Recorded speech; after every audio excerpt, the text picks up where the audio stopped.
Take a deep breath. It will be over soon.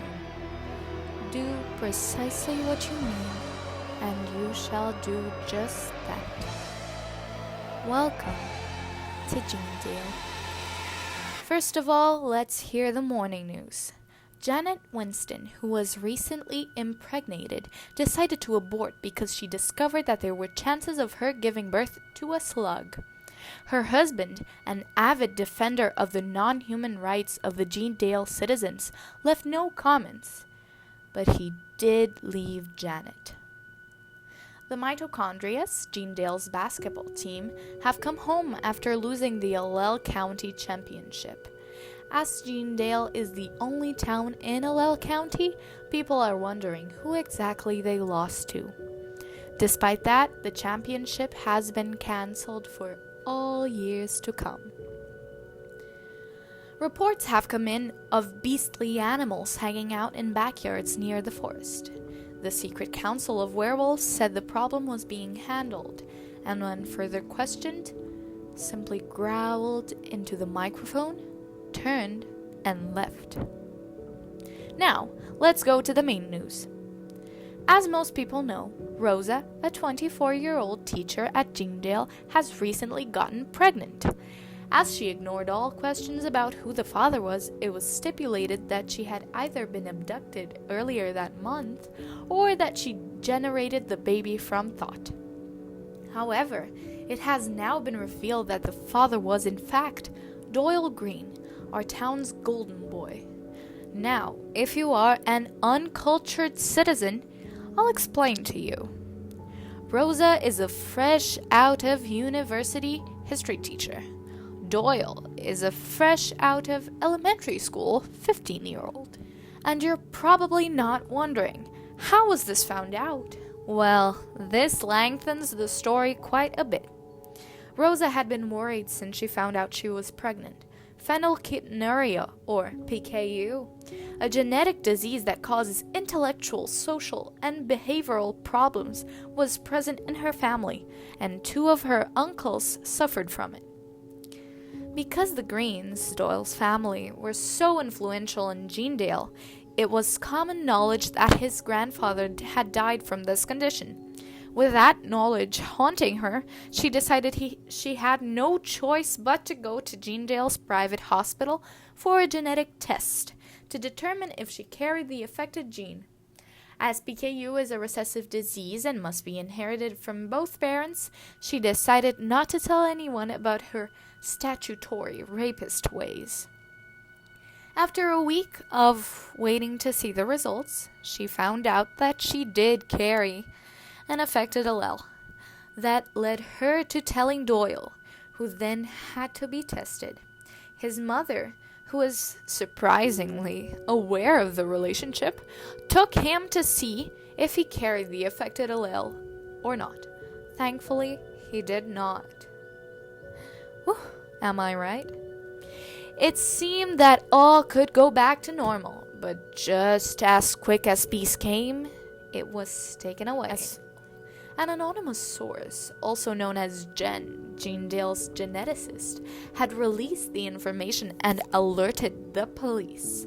Now Rosa is being charged with statutory rape, and Jen is being sued for breaching the confidentiality contract.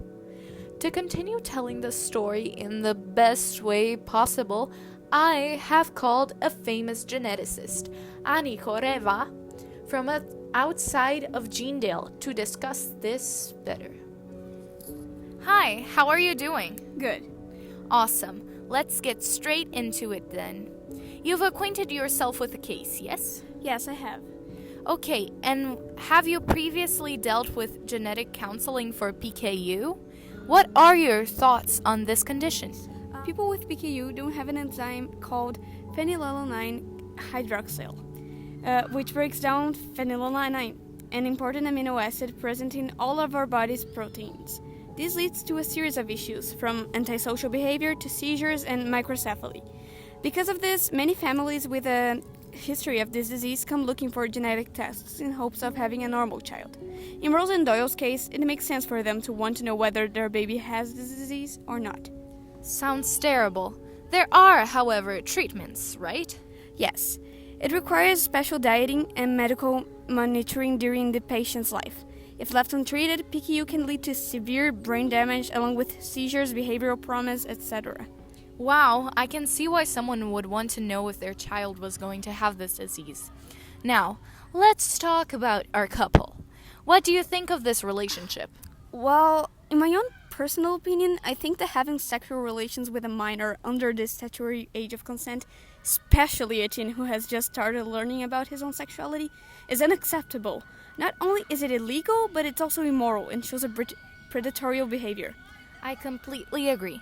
Now, you've been a genetic counselor for years. Have you dealt with any cases like this? Okay. Yes, when doing genetic testing for families and such, you have to be aware that controversies are prone to happen. A few years ago, a pregnant girl named Mary came to me, accompanied by her parents and a social worker. Her family had a history of Duchenne dystrophy, and she wanted to know if her baby was of the male sex, and, if so, if he had the disease.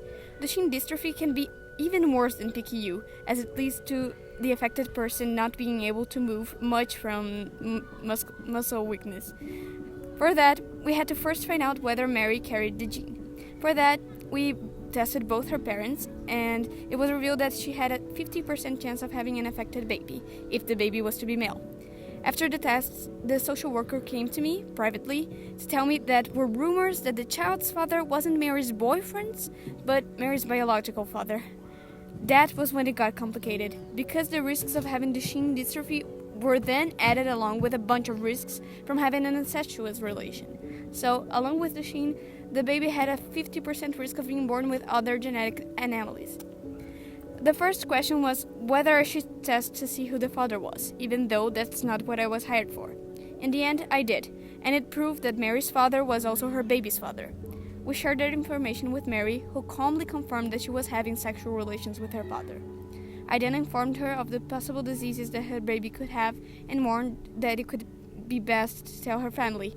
However, there was nothing I could do. Wait, you didn't tell the mother? I couldn't.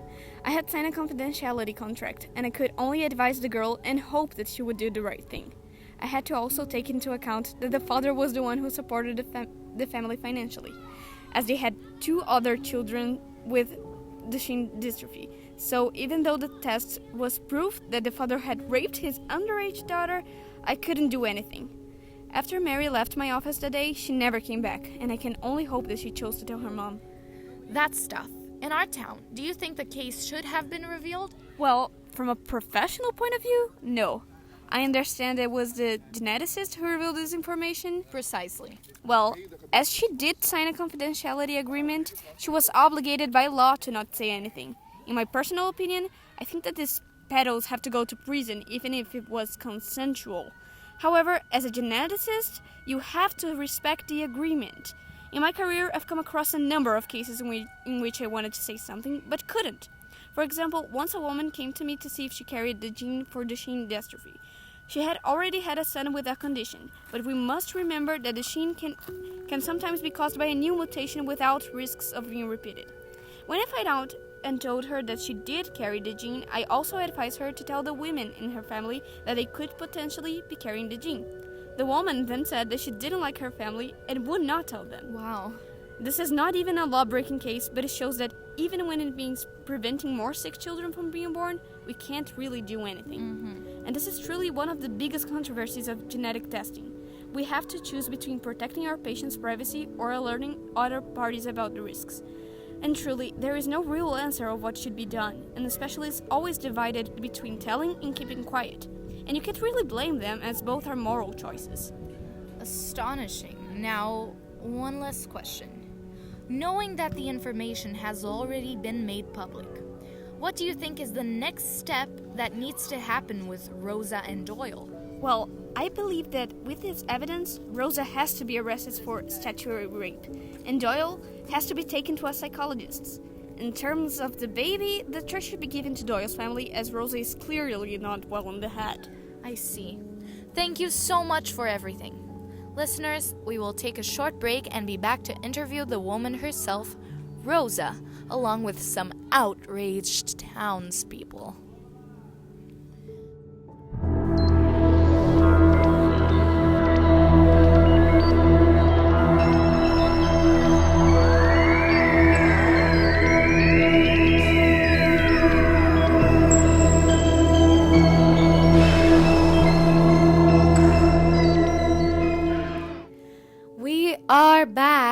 After hearing about the case from the point of view of a specialist in genetic counseling, we will hear the point of view of Rosa, the mother of Doyle's baby, and some comments from townspeople.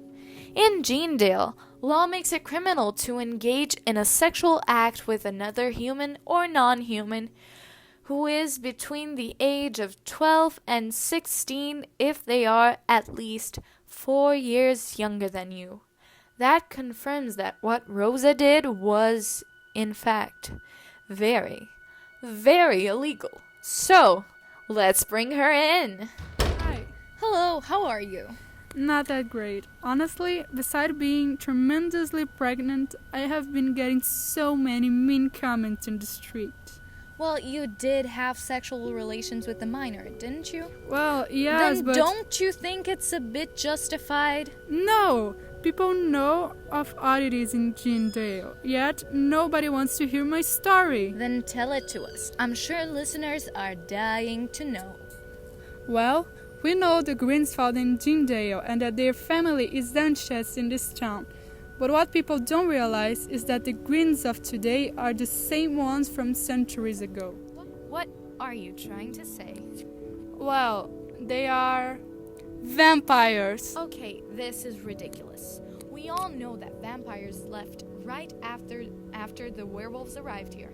You can't come up with excuses for your predatory behavior. I swear it's true. They are too attached to this town to live. I love history, and watching Doyle talk about it from being there was just too much. We fell in love, and it's neither of our fault. The real problem was that witch at the hospital. She had no right to go and tell everyone. I will sue her as soon as I get out of this mess. She had every right to tell Jeandale that there was a rapist among us. I won't hear any more of your rubbish. Run while you can. The police are on their way. What? I was promised protection. Well, some people are just rotten. Now, let's hear our listeners.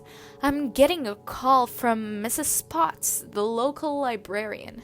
Hello, Mrs. Potts? Well, hello, radio host. I just need to say this. This lady can go to hell. And even mentioning vampires? Oh dear Lord, my husband, leader of the Secret Council of Werewolf, will be outraged. Okay, Mrs. Potts, you go and tell him. Bye-bye. Bye, honey. Let's pick up another call, shall we? Hello, who is this? Honey.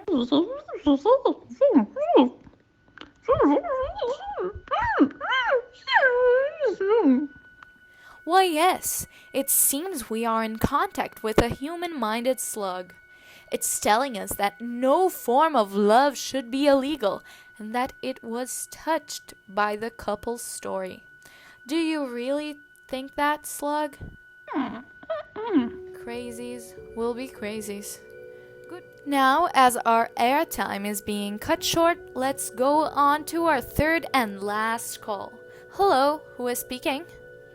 Oh, it's I, Mrs. Green. I come tell everyone. Dolly is a vampire. We all are.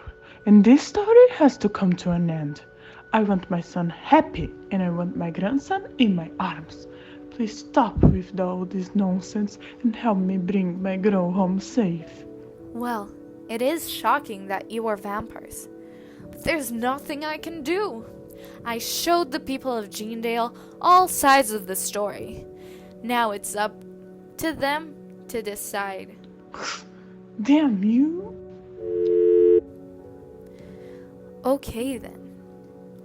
Well, people, that's all we have for this morning.